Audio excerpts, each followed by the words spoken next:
for a better today. Together we will. Thank you once again for allowing me into your living rooms. Have a pleasant good evening, and to all those who are listening from in Guyana and around the world. We are a proud people. I mean, as we listen to the previous program, this is a month that many of us celebrate the life and death of Dr. Jagan.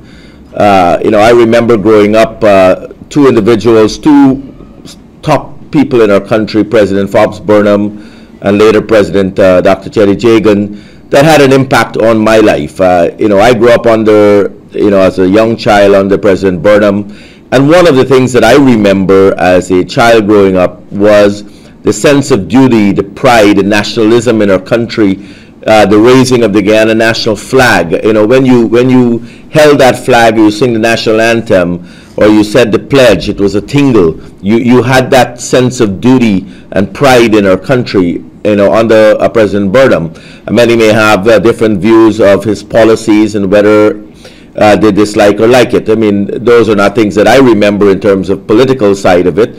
Dr. Jagan, I think, as part of the opposition, stood and struggled for what he believed in, and you have to give him credit for standing up for the rights of people. And, as in my ad opening up of this program, when Dr. Jagan took office in 1992 and he said, we need to stop wasting the taxpayers' money, it was a commitment by him and then his government not to waste the taxpayers' money. And I feel very sad and disappointed as I listened to the president's speech last weekend at Babajan, where he used the opportunity of Dr. Jagan to lambash the opposition, lambash people that didn't support his current administration. And those are not things we should use during Dr. Jagan's legacy. The fact that he was a man of national unity, he was a man of national pride, he believed in Guyana, as President Burnham did, and President Hoy. Those are three presidents that I had the opportunity to meet. And the fact that I believe that all of us working together can really make a difference in our country. Guyanese are proud people around the world. We have suffered at home because of the failed policies and the lack of good governance. But when you put our people, the same people in Guyana abroad that have better institutions and better systems and better law and order, they do extremely well. So we are brilliant people, and we've got to realize that we can do that right here at home. And working together will make that difference. This weekend I was talking to many individuals on nation building. And as we work together in our campaign, we believe that we have to have more nation building in our country. Why? You have to have equal opportunities for all. The fact that broadcasting laws are still have not happened. Mr. Sharma here on this television station, the owner of this television station, has not been able to expand this license across the country of Guyana. He's been able to do it on the internet because there's no laws and regulations against that. But the laws and regulations in Guyana has prohibited him from expanding this service throughout our country, whilst the government and their monopoly has been able to do that. And that's not working together. I believe those that have had the opportunity in the past to change some of our laws and some of our rules and regulations need to step up to the plate. They've got a few months left in office. They can show goodwill to our people. Goodwill to our people in the reduction of VAT. VAT should be 10%. We've talked about that many, many times. We've got to have a better life. Fuel cost right now is $1,000 a gallon of gas. I feel sorry for the taxi drivers and minibus drivers that have to still charge what we need, but also the consumers. The fact that we can't afford to pay higher prices because our salaries have not gone up. And that's an issue, and I think we have to look at the tax system in our country. We need a comprehensive overhaul of our tax system. That is not something that is anti-government. That's something it's for the people. And our campaign, our planks of our campaign is very, very simple.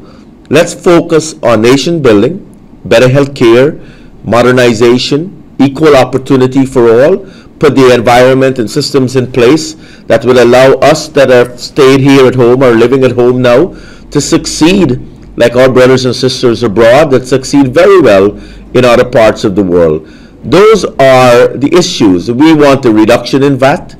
We want taxes reduced overall, 33% taxes that we have talked about many times on this program will just crush us, especially as cost of living go up. The price of flour, the price of bread, the price of gas, or food items will be on the rise. The Middle East crisis that is happening now is not something Guyana look forward to, but we will punish because of it. And a government of national unity that we propose will work together with all of us, all our people, regardless of your race, color, creed, or religious beliefs. We will work together for a better country. And I ask you, pay attention to 2011. You know, when you listen to the president's speech at Baba John again, and the lashing out and the cussing out of the opposition, you know, Mr. Granger, General Granger, who's an individual I don't know personally, but I've known of some of his past history.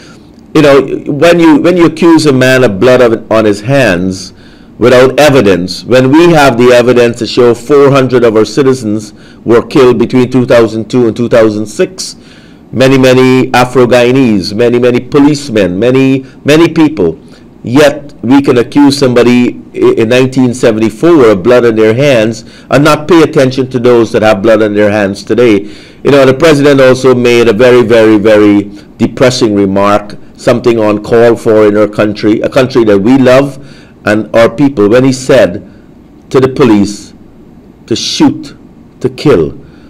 You know, for a president of our country to look at his citizens and order policemen to shoot, to kill, you know, I feel, you know, I could be in the wrong place at the wrong time, or somebody may think I have a gun, and a policeman that may have given an order to shoot Peter Ramsaroop or Mark Benchkoff or guys like Freddie Kissoon will suddenly be dead. Mr. Waddle was killed in a shoot to kill.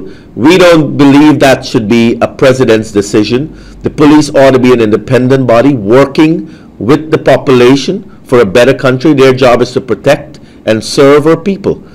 And I hope the president apologizes to the nation and realizes that that is not something he has the right to do, and he should not be making statements of that magnitude. And I call on Mr. Jack Dio to apologize, and I call on him to get out of office as soon as possible, because those are not things that our country needs. We need a country that we're all working together, and with our campaign, working with all of us, we can do better. I will take your calls tonight as I discuss the future of our country, discuss this critical election year. It looks like election will be now in August. It must mandatory by September 27th. We must have election.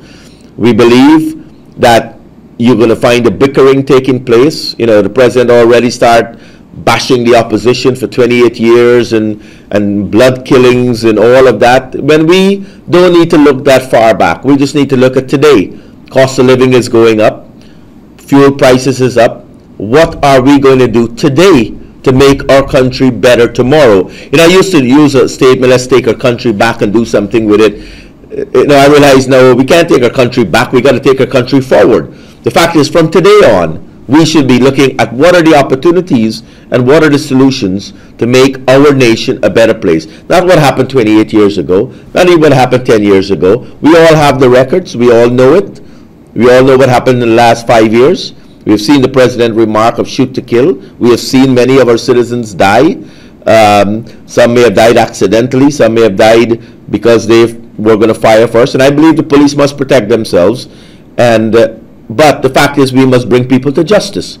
We need to fix our court system so that if we order policemen to maim somebody, get them into the court system, find out who was behind the criminal activities. When we shoot all these folks, we have no clue who's the mastermind. And that is not what a police force should be doing. So let's work together to make a better country today, tomorrow, and for the future of our new generations. Yes, you're on the air. Can I help you? Peter Ramsaroop. Yes.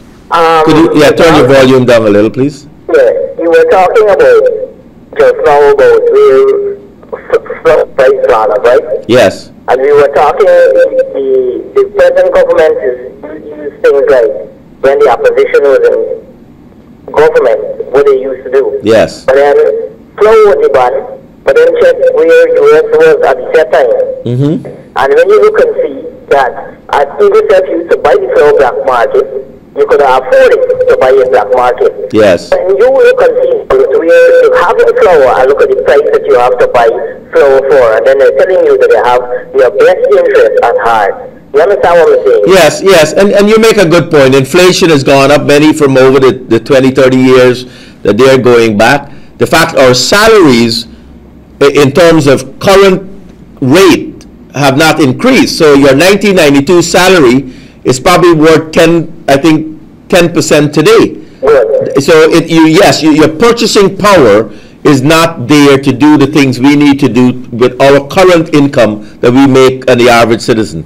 One more thing. Yes, sir. When you go to the ministry to buy a piece of land, they don't give you land, you buy it. You buy land, yes. Right. So there's no free house lots. That's right. But then let me tell you something. The money that they want for a piece of a land in this country is real ridiculous. You understand me? 500, 700,000 and 1.2 or 1.3. What's going on? Yes, thank you very much. I appreciate your call. And the caller is so absolutely right. You know, this is our land, 83,000 square miles, 750,000 of us. And we have to buy land, especially, and land is not given to the wealthy. Land is given to those that need the land the most, to own a home, to build their dream for Guyana. And for them to have to come up with that kind of money, some plots are over $1 million. And it's sad that our country, 83,000 square miles, we have to, the poorest of all, have to buy that land. You know, and as a government, and I want us to concentrate on the future, a government of national unity, our policies cannot be the same.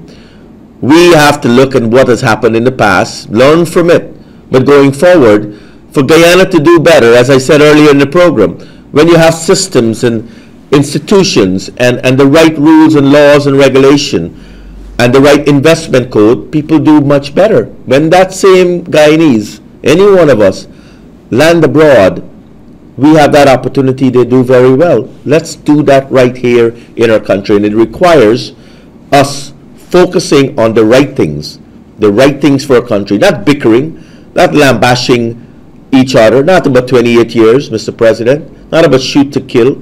What are you doing for our people? And that's what our campaign is about. We want you and us working together to decide what is better for our nation. Yes, you're on the air. Hey, good night. Good night. Ramsaroop. Good night, sir. When you were all this time, you've been criticizing this government so much, man. I would like to know. If you look at, as I said, it's not about criticizing the government. We want better policies for our country. We want, as the caller said before, you know, we want an ability to do. The person got off the air themselves, but what we want is not critical of the government. We want better policies. And how do you get better policies? By implementing strategies, tactics, and accountability, transparency that will make our system better. Reduce the VAT. Reduce the VAT. It is too high. Taxes on fuel is too high. We can't afford $5 a gallon of gas. You can't drive anywhere. I mean, the fares of taxi drivers and minibuses will have to go up. Cost of living will go up. Let's reduce those taxes. The government made 60% more than they collected. And if the caller feels that's criticism, then, you know what, I'm not sure he's living in Guyana. Yes, can I help you? Yes, you're right. Good night. I think about the police, right?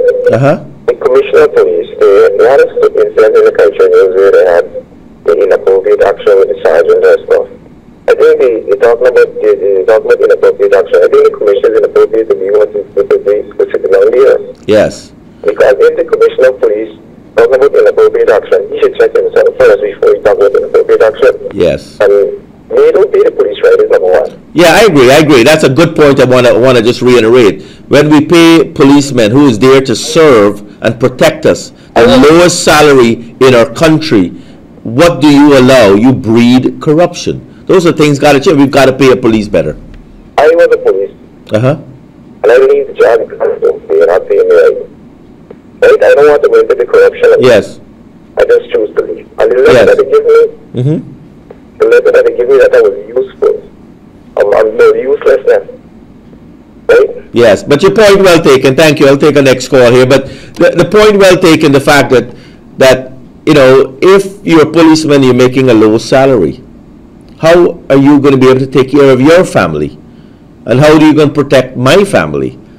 We've got need better policies. The Commissioner of Police, the President, the public servants got to be taken care of better. We know that they got 5% pay raise. And, you know, with gasoline price went up probably more than 5%. I haven't calculated the amount. Probably 10%. That 5% is not worth a single dime today. But those same public servants got to get to work on time and to be prepared to take care of us, whether it's in the ministry, whether it's in the police service, whether it's the army, whether the other places. But some of them seems to be doing very well. I'm very disappointed with what happened with the Mark Benchoff issue and the other individual. The fact is, you know, where are our public servants, some public servants, getting the kind of money they're getting to do some of the things they're doing? Let's put the money back in our people's pocket. Let's take care of them. Yes, can I help you? Yes, you're on the air. Yes, you're on the air. Good evening. Good evening. You see, I've been watching your program forever long, and you're in front of quite a lot of the programs that have been set because of your exposure to the United States and so on. I've been there too. But you have to understand this.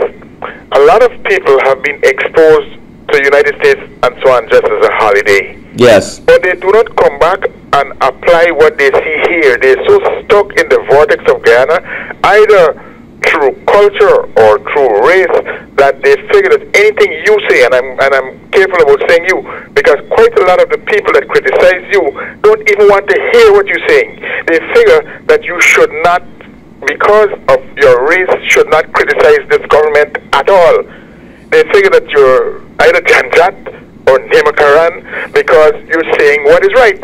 And I'm seeing that every day. I don't know how you don't see it. It's not a case of whether these people, whether you're right or wrong. It's a case of whether you're detrimental to your race, where these people feel that. Yeah, and I grew up in a Christian environment. So I mean, and I grew up with a family that had no racial blood in them, and I don't take those folks on. The fact that I believe, but they're there, yeah. and a lot of the time when they don't listen to you and they just openly say, well, if you're wrong, I'm going to tell you you're wrong, okay? Yes. And so that I've had friends who were both Indians and blacks. But what is happening in many cases that I listen to the criticisms that are made against you, they're not rational criticisms.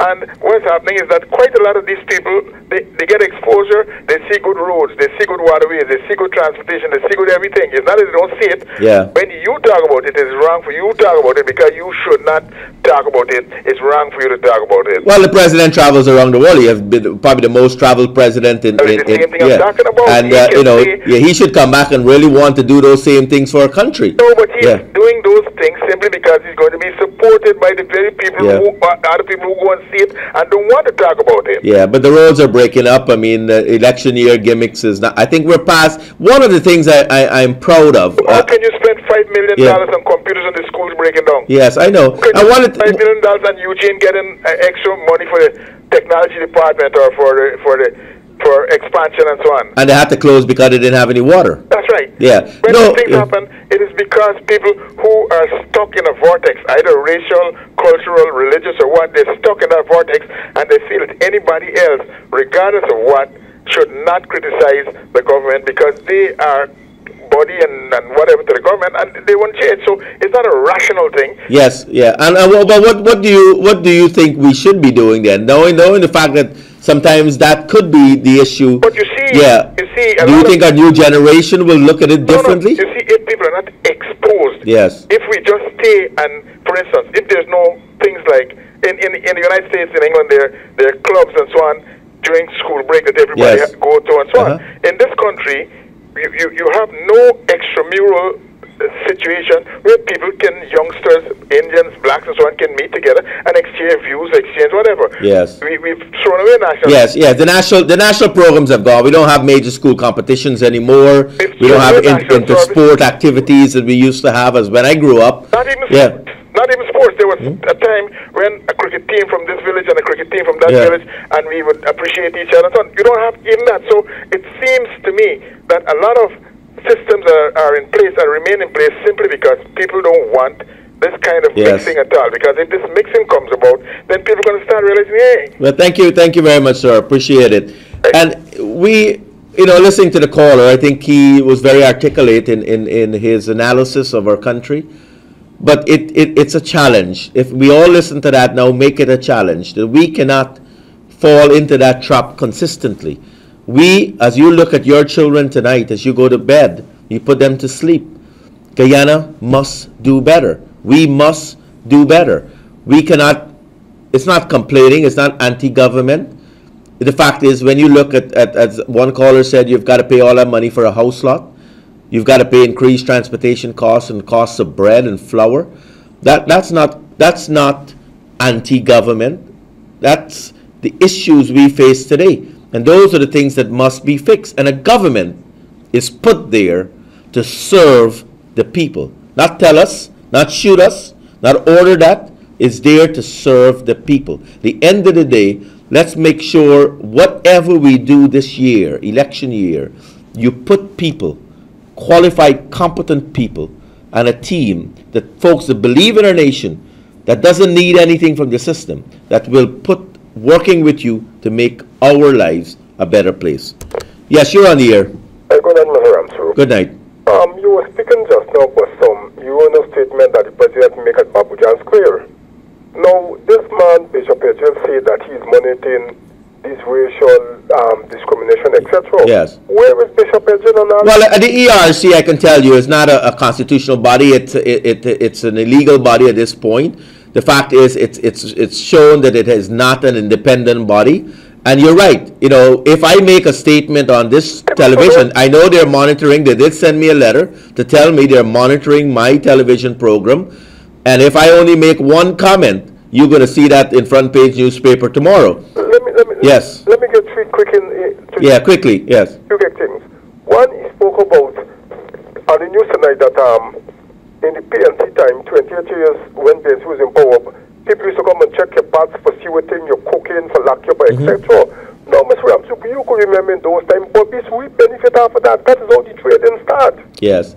Yeah, but yes, he mentioned a lot, and I got to take our next call. But the fact is, you're correct. But we shouldn't dwell on the bickering of the past. Really, I want us. That's what he said. Yeah.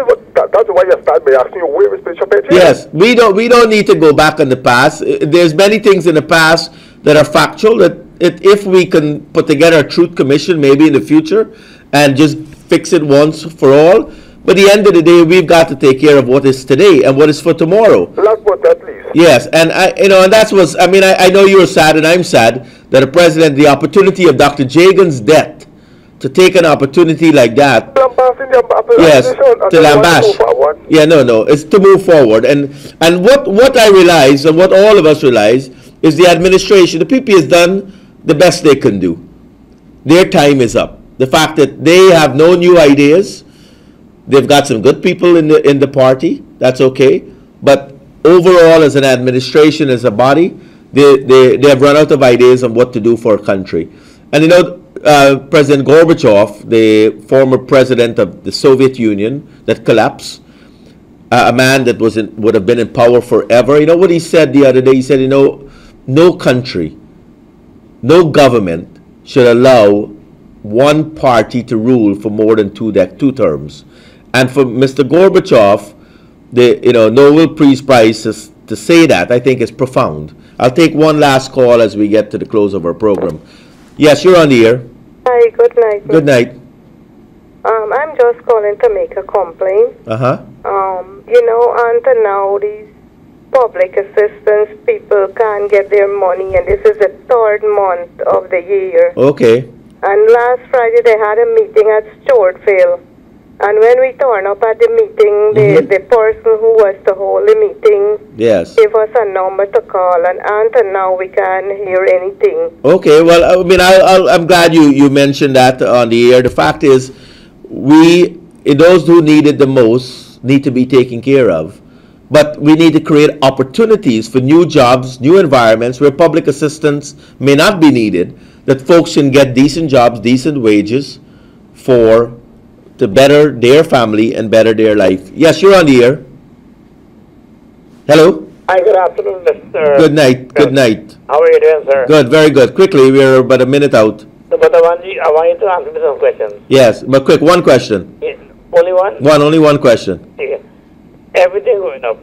Yes. Let us say you having the... I hope you're not going up to it, going up to heaven. Me pressure is already. Yes. What I want to know, everything real. Should you be our president for coming election? Do you think you will look into the poor people? If I would look after the poor people? Yes. The grassroots people. Thank you very much. I love that question because the answer is absolutely yes. You know, Peter Ramsaroop grew up in a poor family, and I know what it's like to use the latrine outside as a child growing up. I know what it's like to brush my teeth with black sage. I know what it's like to watch my mother take one egg and beat it for 7 of us in the family. I know what it's like to be poor. I know what it's like to have wealth.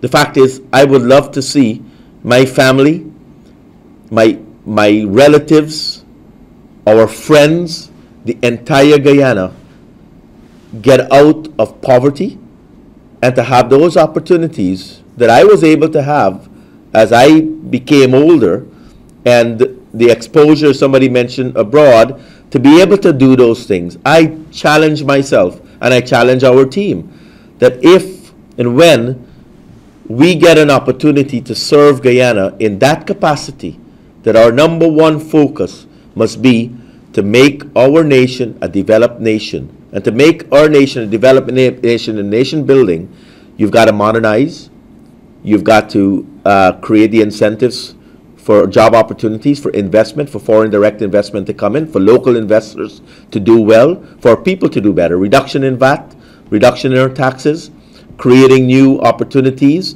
working with our neighbors for a better connectivity. Brazil, we have talked many times about that 5th largest economy in the world we need to connect very aggressively with. And with that, all of us, grassroots level, poor level, middle class, and even the wealthy, would have that opportunity to do much better. I know there's so many more calls coming in and I can't take all those calls, but thank you so much for again allowing me to discuss our policies, our process, the fact that it's not just about but one man, it's about our people, you and me, working together. Our slogan is together we will. Our symbol is simple. You're not voting for any famous bird or key or a tree or an empty cup. You're voting for Guyana. This time around, when you see that G on the ballot box, you're voting for your country. You're voting for us. You're voting for you. You're voting for your children. The fact that we want a better life for Simple Guyanese Dream, working together, the national unity. We're competent people. We're proud Guyanese. We need a sense of duty, pride, patriotism back in our nation. Our children, when they see that flag, must be excited that this is our nation's flag and this is where we want to be. Thank you again. Join me on Friday at 2 p.m. for another live program. I'll take your calls on that program.